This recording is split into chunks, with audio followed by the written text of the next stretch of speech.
Hi, this is Don Mays from Mascidon, and in this YouTube video, we're going to go through how to set up and adjust and enhance a UFFI from Boyum. So we're going to go step by step so that you should be able to follow along and from a really simple example through more complex examples. So some of the things that we're going to be doing is we're going to have an XML document. We're going to show you the C# code that is used in the UFFI to do a very, very simple import. We're going to have a customer, we're going to have part, quantity, and import that sales order. Then we're going to repeat that same process using more and more complexity. Okay, and we're going to review and the code each time that we do more complexity, and then we're going to show you the result inside SAP in the sales order. The complexities we're going to do is we're going to first start off, like I said, with a very basic one with a customer, part, quantity. Then we're going to go in and use the ship to codes so that we can ship to a alternate destination. Then we're going to use a one-time ship to address. Then we're going to do an add of a sales order based on a sales quote. So it won't be directly just from XML. It'll also be pulling in information from the sales quote itself. Then we're going to go and add the capability to use either the SAP part or the business partner catalog item substitute part. And we'll put that in the code and show you the code for that. Then we're going to add a couple user-defined fields so you see how to go and add user-defined fields into your XML and get them imported into SAP.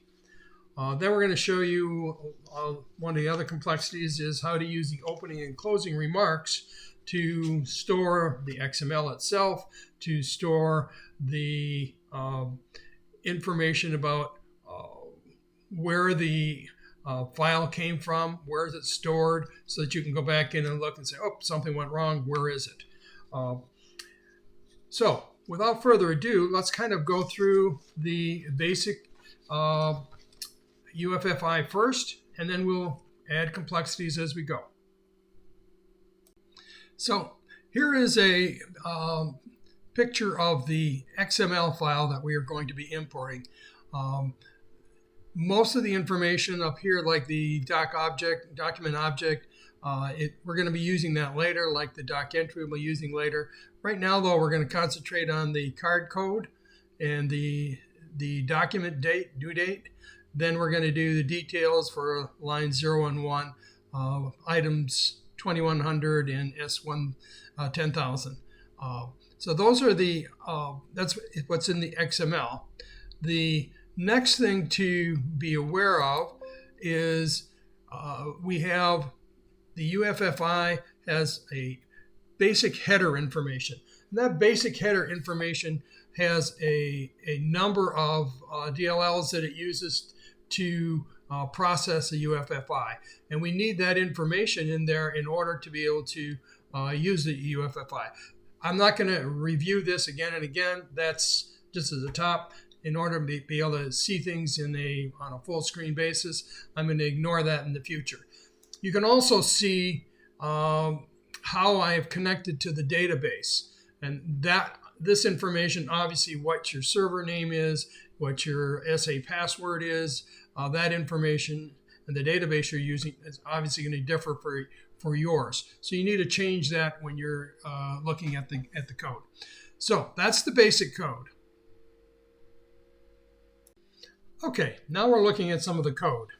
The code that you see in front of you, let's look at lines 23 to 27. That basically is the setup of the read of the XML files. So you need, obviously, to be able to do that. If you were using JSON, it'd be a different setup than XML. The next group of things is to read the card code, and that is we've set up in the header part to go in and set up to be able to read the XML. Now we're reading the card code, the doc date, the doc due date, and those are fields that are going to be read in. Then in lines 37 and 38, we're telling the system what kind of document we want to import. In this case, it is a sales order. So you can see the O orders and the sales.orders.template object. That's how you set it up. Then the next 3 lines after that, document.cardcode, etc. Those 3 lines save in the document itself the card code, the document date, and the document due date. Then in lines 43, what you're looking at there is the setup of the read for the item details. So that's under the XML tag SO details, and then you have all the detail in line items that follow. And the for each statement will get you a loop, and that's from lines 45 to 53 that loops through and says, get the item related information. And then below that, you can see where I'm getting the quantity and I'm getting the item. I ignore the line number because the line number is automatically assigned by SAP. And then we save in the olines.quantity and olines.item code the information that we just read in from XML. And then we add the line for the olines.add. And then we're in the for each loop, and we get the next item and the next item and next item. In this case, there's only 2, but we get them. And then the next statement in the 54, we're getting down to actually adding the document itself. And there's some file handler information there if it does not get added correctly. And that's the basic information. Again, this one is just card code, dates, item, and quantity. And that's about as simple as you can get. Okay, so this is the order that we created. You can see that it's got Honda. It defaulted to the default person, so that if you went in and looked here, you could see that Jack Finger is the default person. It got the dates. It didn't put anything in the PO number because there was none in the XML. It got the 2 items, the proper quantities. And then in the logistics, it defaulted to HMAG. If we went into here and looked at the addresses, the default is HMAG. So it took all the defaults, created the order.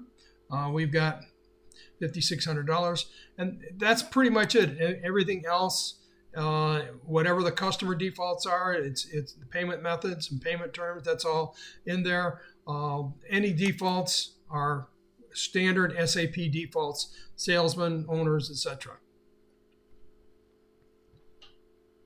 Okay, we've modified the sales order ship to include the ship to code HDDD, so it's not going to default to HMAG the second time. So that's the first thing that we've done. Then back in SAP, if I look at the code for my UFFI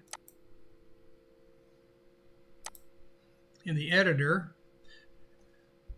I've added these 3 lines of code to pick up, first of all, to define the root element header, and ship to is a subheader underneath a subtag underneath the header tag.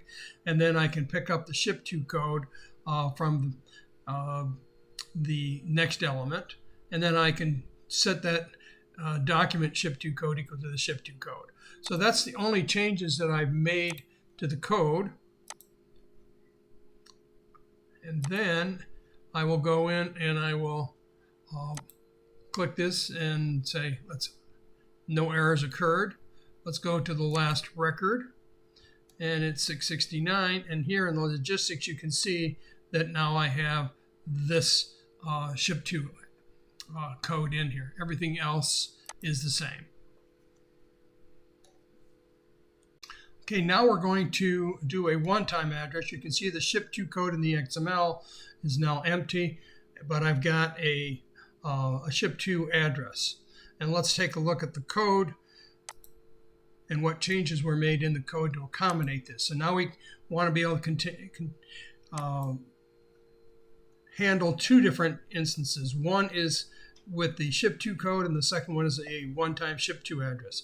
So here we again define the ship to as the tag that is the outside part of the ship to.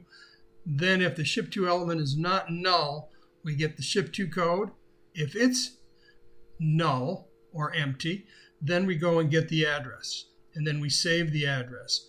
If this is not empty, we're going to go and use the ship to code as we did before, and we're going to have the predefined ship to address.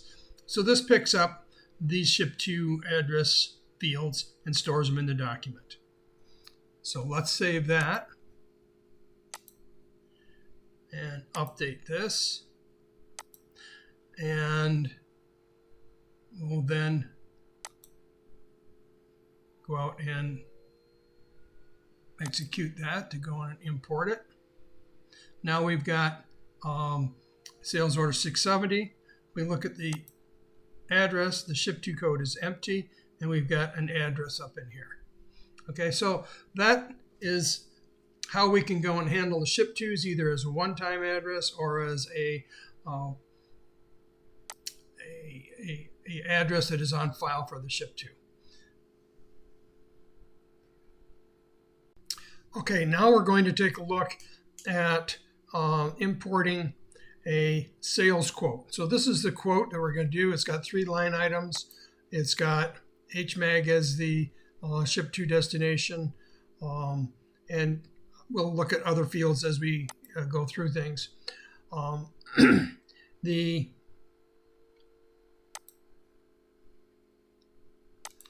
XML has changed a little bit. Let's look at that. And it's got a document object. It's based on 23, which is a sales order, or sales quote rather. And it is based on doc entry 370, which is a quote that we're trying to do. And then we've got 3 line items, which are the 3 line items from the quote. Now, if we go in and look at the code changes, there have been several.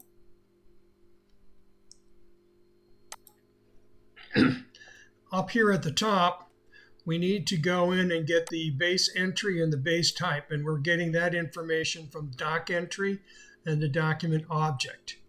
Okay, so the base type, that was the 23 that we saw from the XML, and this is the 370, and we're checking to make sure that we understand whether it's not null or empty. So we've got information on that. Then further down here, we need to pull in the line number, because now we're basing it on another document, and we need that line number as part of the import of the information. So we're pulling in the line number, and then we're checking the base entry to go in and see if it's not 0, and then we store the base entry, baseline, base type, or and then we have the alternative if that's not true. So that all has been saved. Let's make sure I saved it. And then if we go back to the sales order screen and click this button, now we've got 3 line items in here. It imported the customer reference number. It's got the HMAG definition, and any other fields that are normally doing copy to, copy from sales quote to sales orders are already in here as well. For instance, down in here, you see a lot of the remarks are in here, and we didn't have that before. We don't have anything in the opening and closing remarks. So that's how we go in and do a base document import into a document. The next thing on our list is to, in terms of complexities, is to add a lookup of the BP catalog items so that a customer can send their part numbers. So for instance, down in here, this is not an SAP number. It is the BP in the BP catalog for customer C32000. So this is the file that we're going to be importing with quantity of 3, and 80 for this part, which actually exists in our inventory. So let's look at the changes that we've made in order to make this happen in here. The first thing you notice is we need to go in and include the SQL client system so that we can look up a BP catalog information. Then let's go down to the information in here. This was how we were getting the item in the past. It was just simply looking up the item value. Now we are calling this method get the item. Okay, so we're doing that. And let's go look and see. After that, we're checking it to make sure that it's a valid item. So we're checking a couple things. One is that there is a BP catalog that exists. And the other thing is we're also looking at making sure that it's an active item. Here's the method. We're passing it the card code, which we need to get who the customer is for, and there's the item. And then we're setting up a string, and then we have a query. And if you look at this query, we're basically looking and say the item is either in the item master file, and it's valid for, which means it's an active item, or it's in the SCN file, which is the BP catalog file, and it's active there. And then we have this SQL command. We execute the command, and it either returns a good item or it doesn't. And then back in here, we give an exception message if we don't have a good item. And that's pretty much it for doing it.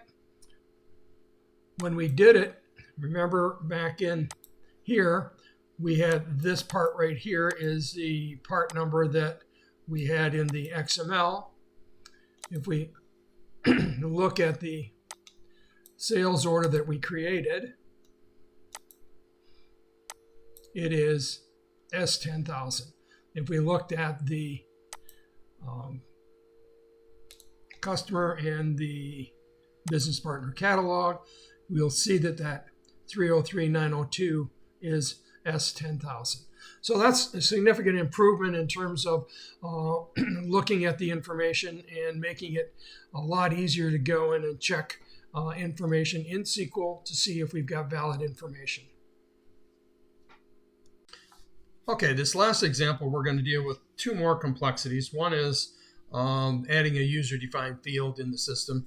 So if you look at my XML right in here, I've got a field called UPS account, which is basically just a made-up account. Just I'm going to have that imported into the sales order as a user-defined field.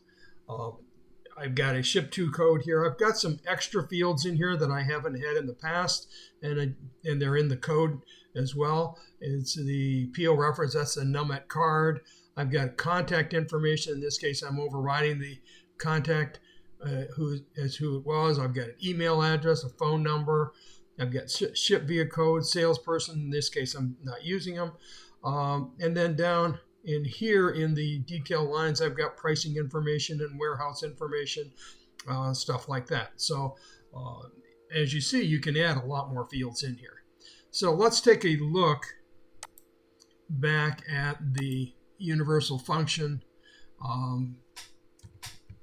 and see what kind of changes were made to the code in order to accommodate. First of all, we'll talk about the UPS account. So I've got a field called string UPS account, and I'm basically grabbing the UPS account tag and whatever the value of it is. Then down in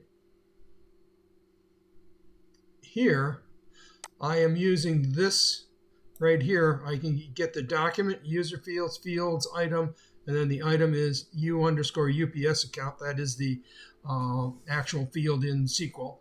And then my value is the UPS account, which I defined right here.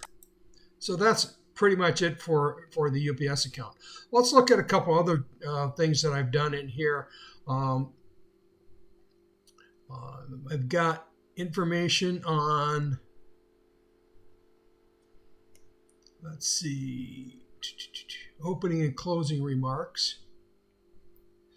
And in my opening remarks, I take all the contact information and put it all in there. So I've got the contact name, phone, email. Okay, so the reason I'm doing this is because sometimes you get these emails of the XML, you get it from your website, and you may just have contact name, phone, and email, and you need that information available in the sales order so that you can go and say, if I have to call them, get them information, I can do that. And then in the closing remarks, I've taken the name of the file that I received, which is the XML file name, and I've got the program that I'm using to update. In this case, it's Fix 101, which is my file import export 101 universal function. And then I've got the XML content, which is basically the whole XML file that I've got. So that's going into the closing remarks. Anything else in here? That's pretty much it. That's the changes that were made.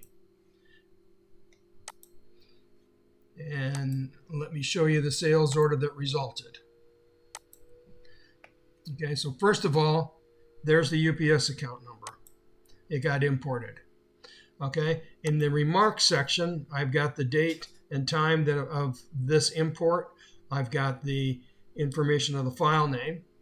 If I go in and look at the opening and closing remarks, I've got the contact person, name, phone, email.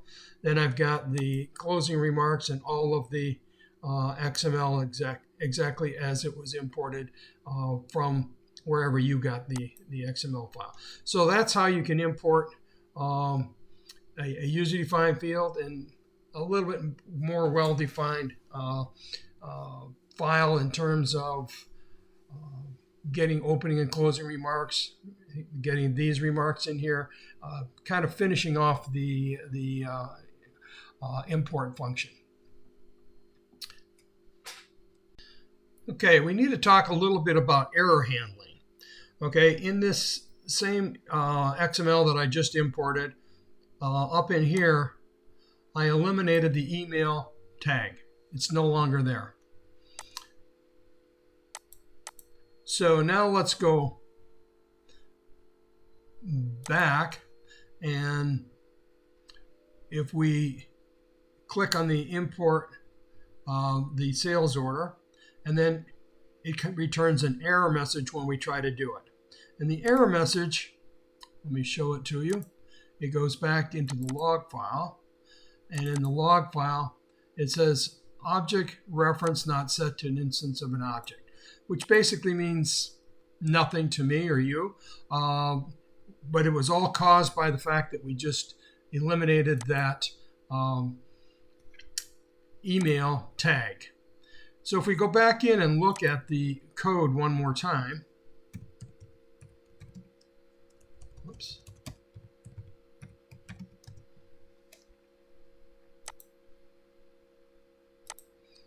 And look down where we were pulling in the email, it's got a string right in here. And this is true of a number of fields in here.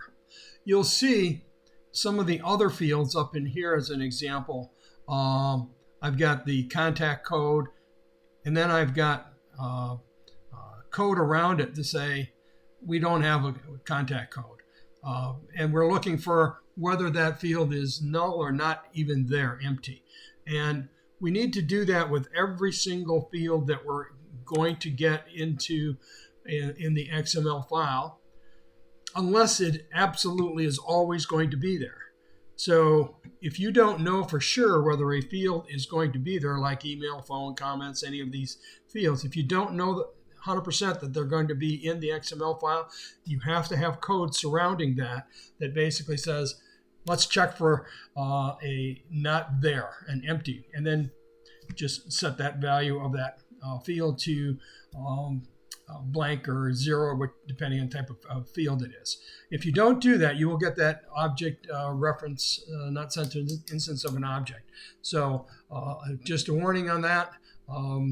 And my final code obviously has all of those checks on there because I'm not sure which fields are going to be there or not.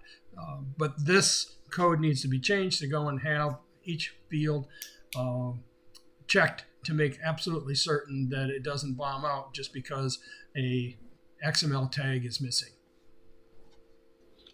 Okay, that was a rather long video, but let me summarize exactly what we did. These are all the UFI features that we demonstrated.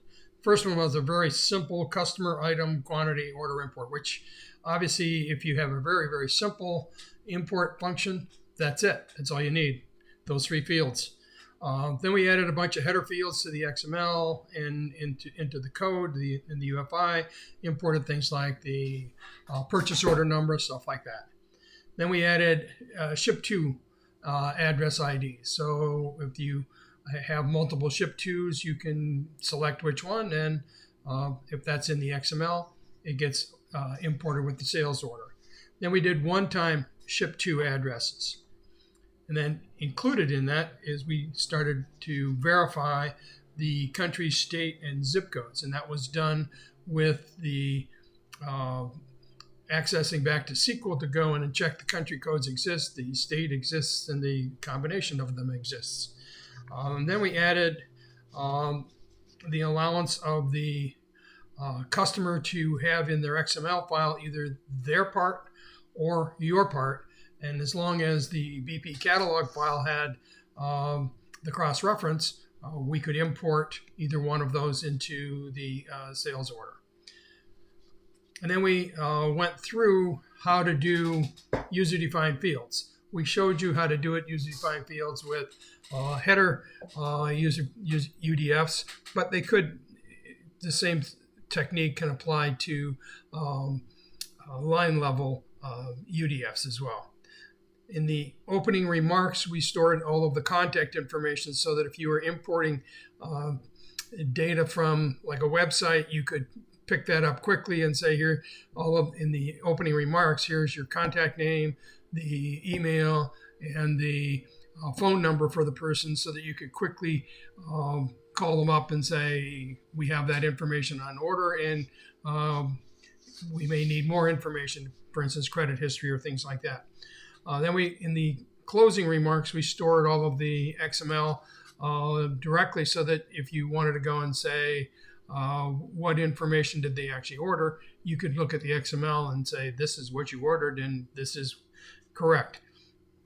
And then we did a little bit of error handling so that we could go in and see, show you a few things that you need to do. You have to have in your code to be able to test for errors. XML fields missing as an example. How do you handle that and make sure that you handle it correctly? So that's the how to go in and create a UFFI, and a lot of detail there. Hopefully you looked at the first part of it and said, here's the timing for each one of those areas, so that if you want to just look at specific ones, you could look at just those. Anyway, these imports, and the one we used was sales order imports, but I've got many other documents such as production, issues to production, receipts from production, delivery orders, invoices, AP invoices, purchase orders. I've got all of those as well. All you need to do is give me a call or send me an email, and I'll send you the Boyum XML output that is the universal function for that UFFI. Thank you for watching, and I hope you gained a lot of knowledge. Thanks.